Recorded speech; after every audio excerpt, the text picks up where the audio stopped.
madumi,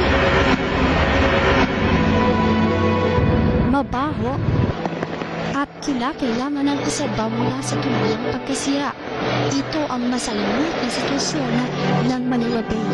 Dahil dito, pagpasok ng 2019, mismo si Pangulong Rodrigo Duterte na ang nagputos na linisin ang naturang noon. You start cleaning the Manila Bay. And it will be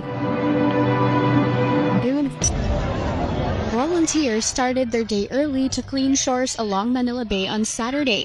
This group of friends even came all the way from San Mateo, Rizal to help with the bay's rehabilitation. Kahit ako sa Facebook na hindi yan ay nagharap ng volunteer. Kaya, ayun, niyaya ko mga friends ko, linis kami dito.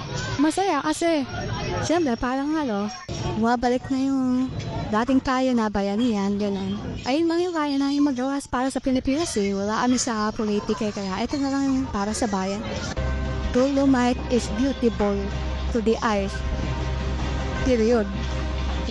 Patuloy pa rin ang pagdagsa ng mga namamasal sa Manila Bay Walk to Alubite Beach. Ngayong araw, karamihan sa mga nagtungo sa lugar ay pami-pamiyang sinamantalaang long holiday. Nais nilang masulyapan ang ganda ng lugar at magpahangin. Kapansin-pansin kasi dito